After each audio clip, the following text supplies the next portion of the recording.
Okay. Hi, Amina. Hi, Rich. Hey. Amina, you're one of my favorite people in the world. I don't know if you know that, but I'm not going to hold back from saying that to you this moment. I am in awe of all the things that you've done in your life and your career. I have loved coaching you on and off over the last few years, sometimes just in Facebook groups we've created together, and then as a client, because I see a lot of the ways that you hold yourself back in myself. And I see a lot of the dreams and the visions that you have in me too. And I want you to know how much I appreciate you. Thank you, Rich. I feel a bit emotional. Yeah, me too. I wouldn't have shared that if it didn't move me. And so I saw the question that you asked me, but I want to check in with you. What's the question that would really be powerful for you in this moment right now?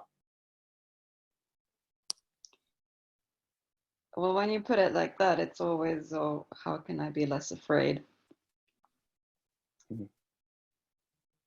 Mm-hmm. Yeah. And therefore have more clarity and let the courage. Tell me, you worked for Médecins Sans Frontières. So Amina's a physician, a doctor by background. Where did you work when you were working for Médecins Sans Frontières? In a place called Abyei in South Sudan. Sudan is one of the most dangerous places in the world. What happened when you told people I'm going to be going to South Sudan? How did they respond?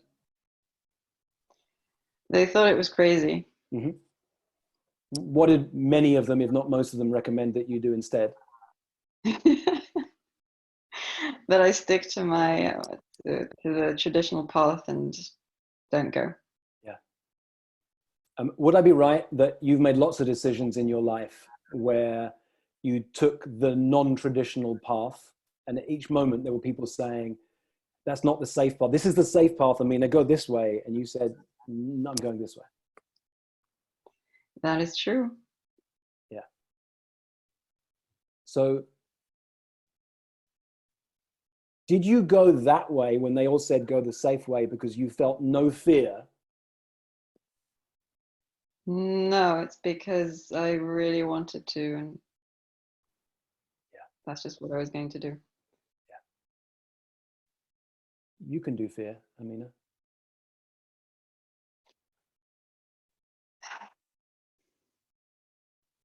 Yeah. The path of courage isn't the path of no fear. The path of courage is feeling afraid and then doing what you need to do or want to do anyway. If you have a big enough why, you can do whatever you need to do whenever it's needed. So I can't help you remove fear. I can remind you to, on a regular basis, get back in touch with why am I doing this? And when you're in touch with a why that's big enough, you will do whatever you need to do.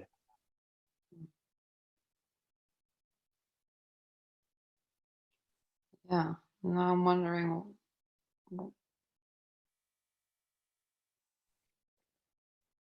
if I used to have a big vision and just do it, why do I not have a big vision now? Or am I not aligned with the right vision? Well, let's not worry about that. Let me ask you a question. If the next 3 years were amazing, and all of you guys can think about this at the same time as I'm asking Amina this question, if this next 3 years were amazing and you and I jumped on a call in 3 years' time, many of you heard me ask this question, but it lands every time you hear it. And by the way, if you guys hear me say at any point, anything you've ever heard me say before, it's easy to switch off. Oh, I know this one. I know what Rich is going to say next. I've heard this story before. Oh, this is a story. That's not Rich's story. That's someone else's story. I know that one too. I tell this story to my clients. Then you can switch off. Or you can say, I wonder why that's relevant in this moment. I wonder why, despite hearing it a number of times, despite hearing it a number of times, I could hear it in a different way this time. And I invite all of you to be careful that it's easy to switch off, or you could switch on the moment you hear something you've heard before. So Amina, we meet in 3 years' time and you say, oh my God, Rich, the last 3 years have been incredible.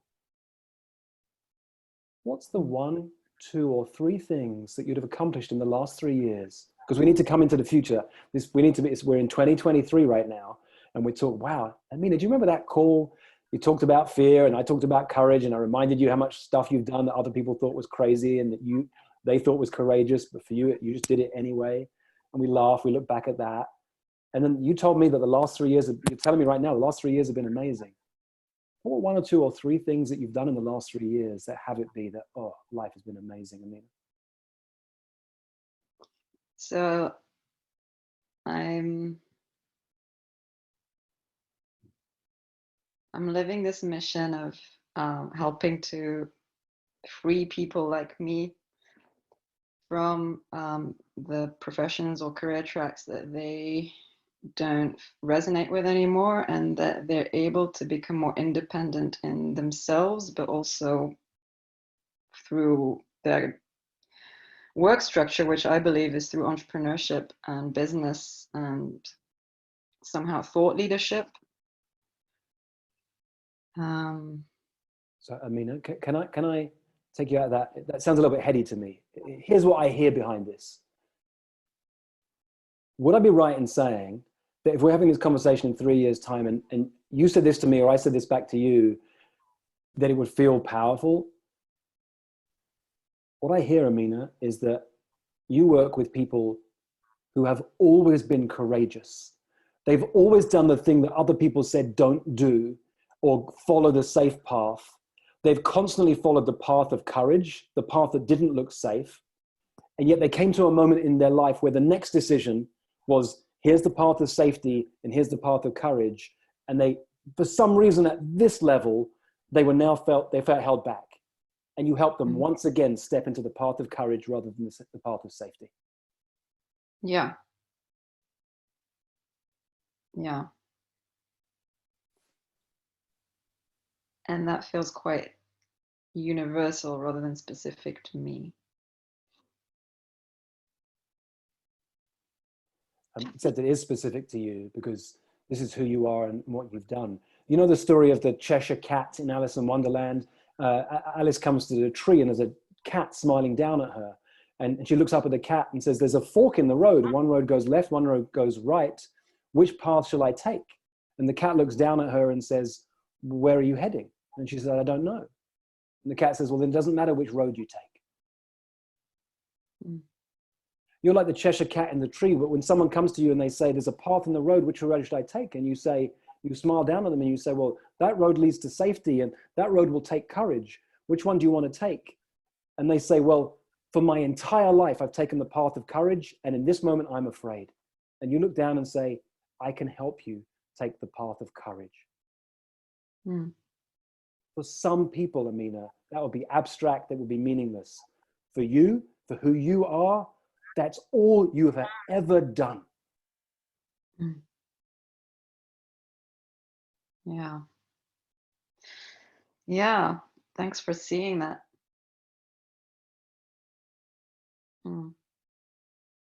Thank you for continuing to show up. We're still here together, working together years after we first met, because I see you and you are on this path of courage, and no one else on the planet more than you should be taking people on this path of courage because they're your people. This isn't generic. This isn't someone waking up and saying, I'm going to talk about courage today. This is who you are. This is what you've always done. Okay. So now obviously I'm thinking, but how does that translate into business speak? Great. It doesn't have to for you. It doesn't have to. For some people, it would have to. For who you are, you just need to speak about this. If you are a leader, if you are an entrepreneur, if you're an executive, if you're a physician, if you're someone who is in a high-level career, who's in a transition to something new, then it takes courage. If you're someone who's always been on the path where there were two roads that diverged, or one went to safety and one went to courage, and you took the road that took courage, even though you were afraid, me too. If you want to make more money, be more successful, have a new career, have a new job, leave your current career, leave your current life partner, and where you are now, you need more courage than you've ever had in your life, then you and I should have a conversation. Mm. Wow, that's inspiring. I want to sign up. So get the video to this call afterwards and get the transcript and write that down word for word, because this is who you are and this is what you do. And so let me tell everybody else what Amina's question to me was. Amina wrote, Rich, this is the question that says, what would you like to be coached on today? And she wrote, how do I shift from coaching people on careers to coaching them being an independent professional as a consultant or a coach and how to start building their business? And I know that for Amina, that's a low-level question. It's a question that will be answered by me going deeper and deeper and deeper into who she really is and what she's about. And then she'll come up with the answer to that question. Mm-hmm. Thanks, Amina. Thank you, Rich. Thank you very much. Yeah.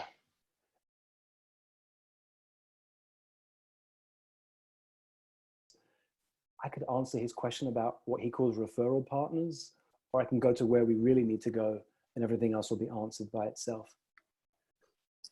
Guess how I'm going to play. Christopher, how many people on a Navy SEAL team? In a team, there's probably, I don't know, maybe 90 guys. And on a team, when you go in to do an extraction or whatever it is that you're doing, isn't it a much smaller team, right? Yeah, I mean, there's, in a platoon, which is what I was in, there's 16 guys, but a small extraction, we might only use 4. Yeah. So let's talk about between 4 and 16 guys in a team. How does it work when one member of one of those teams is the kind of person who shows up, I don't need help, I've got this, I can handle stuff on my own? What happens in that moment? Well, actually, in the SEAL teams, we're kind of required to be that way because each guy is in charge of his own department. Yet when we go on the op, like the preparation for the op, everybody has to have that mentality. Yet once we get on the op, we have to work together as a team. Yeah, it's a paradox, right? You have to be trained. You can do everything on your own because if other people literally don't live, you've got to be able to handle anything. And yet you are trained with a specific area of expertise in that team. Yeah.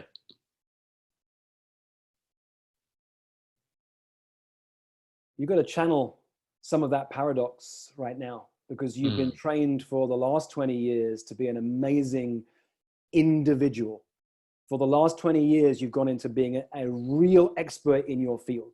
You are the expert. You could go back into Navy SEAL teams right now and you're beginning to. You could work with top athletes right now and you do to help those high-level performers remove stress from their body, show up even more in high performance than they do right now. Yep. And you've forgotten some of your training and it's time to bring that back. That was good, Rich. Okay. I can see that. So I want to tell everyone else for a second that I heard it the moment Christopher went, That was the sound of insight.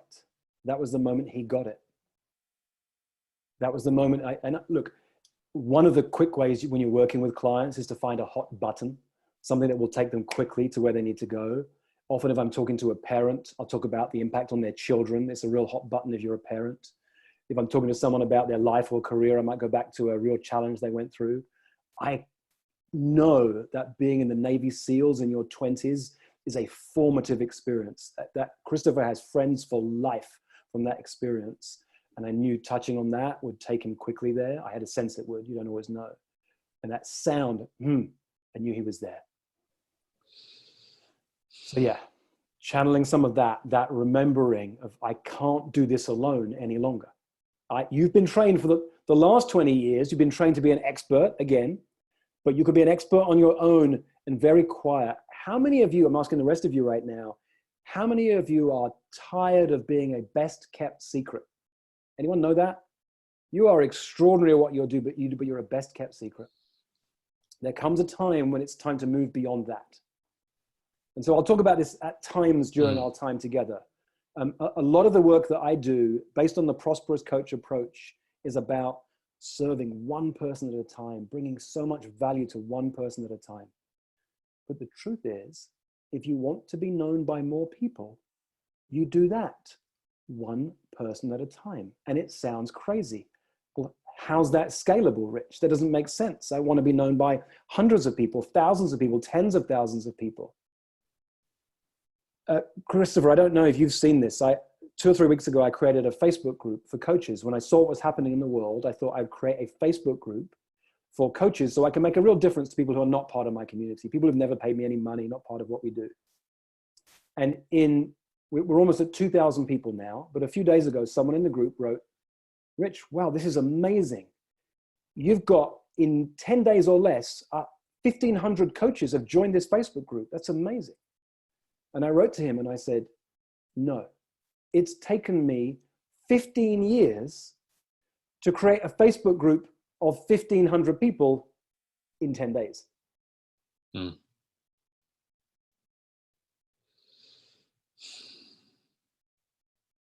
I want to catch it. You guys hear that sound? There's another insight there for Christopher. Again, I could pause at this moment. If I was working with Christopher one-on-one, I might pause with him at this moment and see what happens in the time between we speak. But I'm also teaching right now. So bear in mind as you watch me coach, that how I coach in front of a group isn't always the same as how I coach one-on-one. Because I'm aware of all the people who are watching right now, and I'm teaching at the same time as coaching.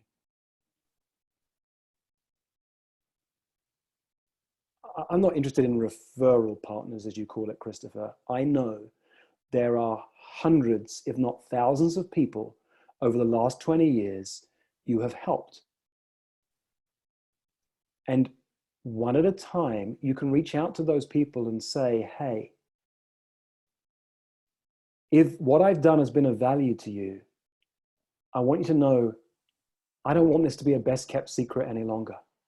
There's a moment in time where the message that I teach needs to be out in the world. And this is the time. And it's the hardest thing in the world for me to ask for help. And that's the reason I'm asking you. And I'd make the request really tiny. Is there one person you know who might get value from this? And if there is, would you be willing to share this with them?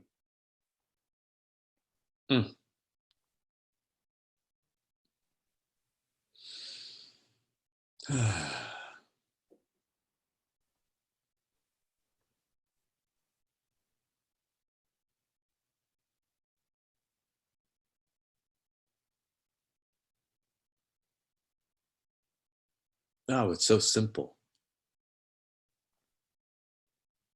Yeah, it's so simple. It's simple, but it's actually counterintuitively, it's not easy.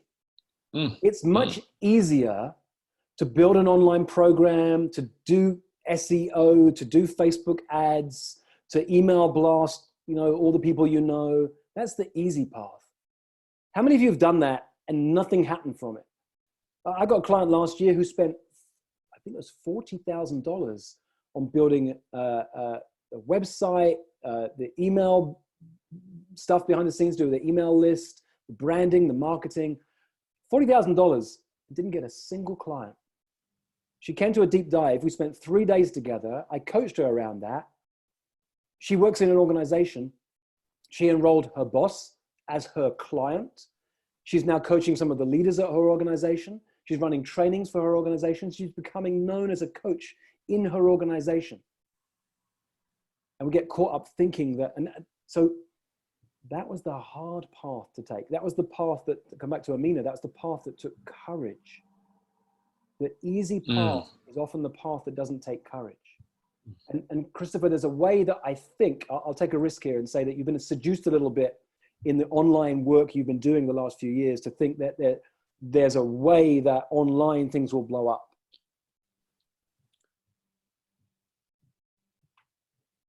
And it's actually by slowing down, building those, reminding yourself of those relationships and those connections, reaching out to people one at a time, that things can really take off. Okay. Yeah, I have to get more personal. My tendency is to maintain and stay in a transpersonal position. And getting personal would require a lot more courage. Yeah. I made an invitation to the people in 4PC to lead brilliance sessions. How many of you guys were on the call with me and Vicky a couple of days ago, where Vicky shared these amazing insights, how to coach people? If your hand is not raised, we're going to release that I think it'll be on the email, to the newsletter on Saturday, and I'll put it on the podcast. She shared this amazing tool to help your clients. All the members of 4PC have such amazing insights that these are what we're calling brilliant sessions. We're going to have you guys get access to that nobody else will. Christopher, did you say yes to doing one of these brilliant sessions? I don't remember. I think so. Have you been talking to Varian about this? If you haven't, the answer is no. Oh, no, I haven't been talking to Varian. Right. So I'm going to say to everybody else now, excuse my French. Christopher knows me and he trusts me. So what I'm going to say, I'm going to use a challenging language for a reason, for a purpose. And apologies if you don't use bad language. You don't have to. There's different ways to do this, but I know Christopher. I'm talking to a former Navy SEAL. I've got to meet him where he's at. Christopher, you selfish bastard. You've spent 20 years, I'm feeling emotional as I say this because I have to get in touch with what I really mean behind that. This man, you've spent 20 years teaching people how to remove stress from their body at the moment it goes in, instead of waiting for years to go through therapy and body work and the stuff that's needed to take the stress out years later from some of the most challenging situations that they've been through. You have some of the most powerful tools on the planet. You're one of the few people in the world I let not only work on me, my wife, my children, that I refer to people in 4PC, that you have these amazing tools to support people.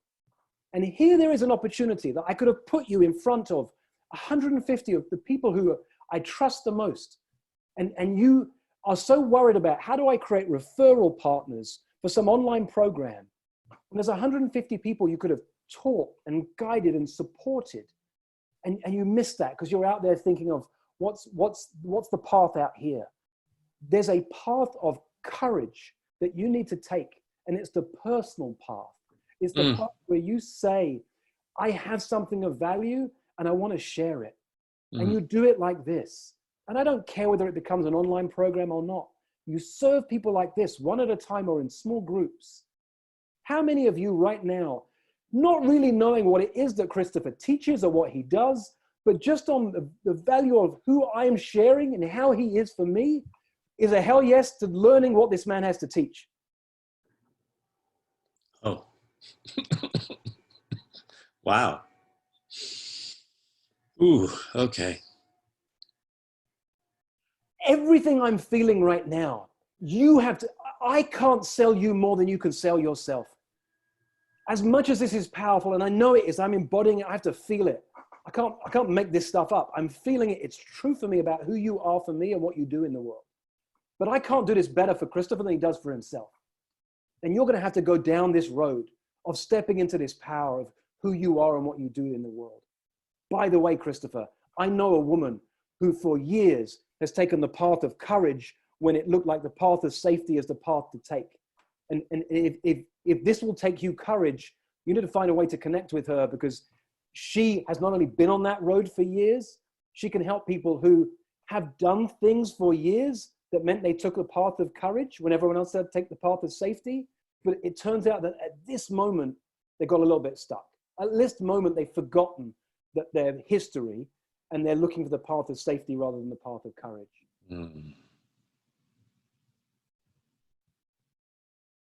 Amina, you hear that? There's a former Navy SEAL who trained for the Olympics who you could help with a single conversation. Would I be right, Amina? Oh, I'd be delighted. You guys can reach out to me offline and I'll connect you. Okay, great. Thank you. That was powerful. So you guys, I got to turn my desk into a standing desk in this moment and stand up, because I'm feeling all this energy that I had to bring in that moment. You can't make this stuff up. You have to be real in this moment. And there are times, I was on a call for the ICF a few months ago. They asked me to model some coaching and teach them. And at the end of the call, somebody said, Rich, you were leading the client. We're not allowed to lead the client according to the ICF criteria. And I said, look, I had to be a little bit delicate because I was on an ICF call, but the ICF, I'm sure they do great, and any coach training, I'm sure has great criteria for you, but it's a bit like my kids riding their bicycles at the moment. They have training wheels on. There is a time when you've got to take the training wheels off. Me coaching like this with Christopher and Amina, having to really bring what I bring it without attachment. If Christopher, this hadn't landed, I would have come out of this and said, okay, where do we actually need to go? I'm not leading him because I think I'm right. I'm leading him because this is what my body tells me in this moment. With all my years of experience as a leader and as a coach, is where I'm drawn to go.